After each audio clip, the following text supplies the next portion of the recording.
A woman sits alone on the sand, miles from anything, the sun pressing down like a weight.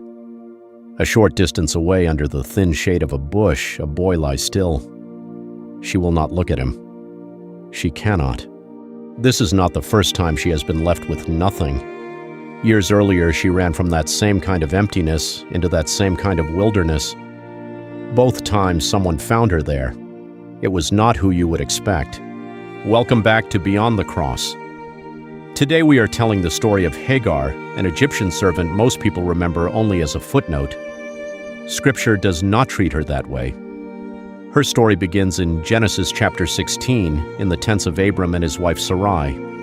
God had promised Abram a son, a family as many as the stars, but year after year passed and Sarai stayed barren. Custom gave a barren wife one path: give her servant to her husband and count the child as her own.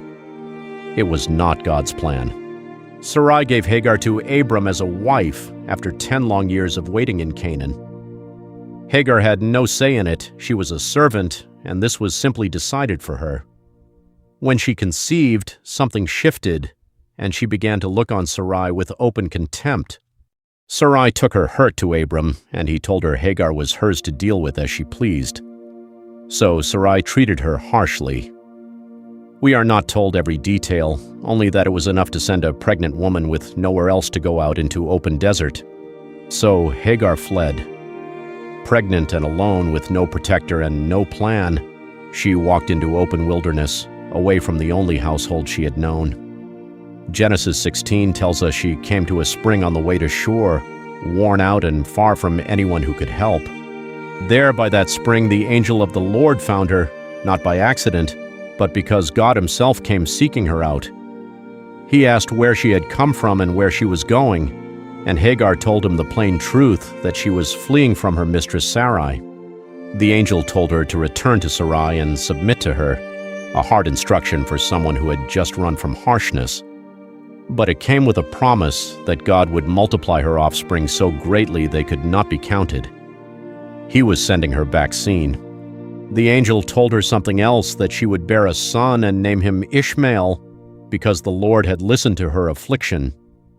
Ishmael means God hears.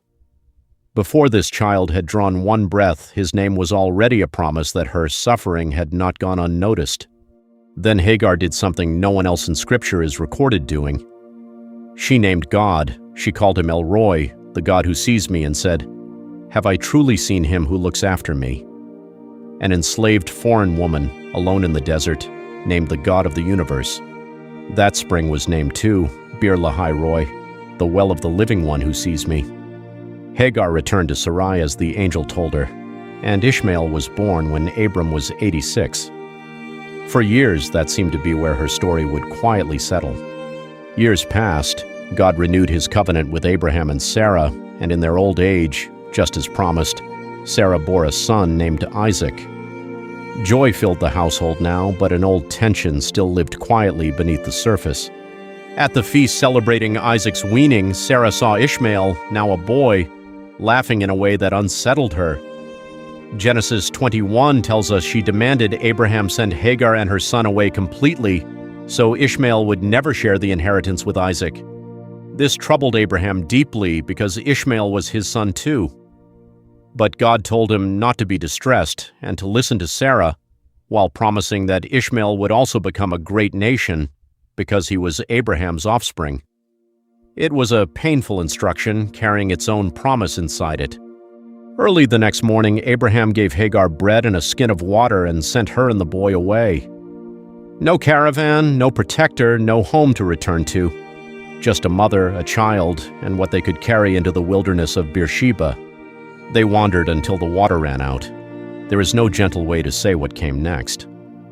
Out of options, a mother placed her son under a bush, walked a short distance away, and said, "Let me not look on the death of the child." Then she wept.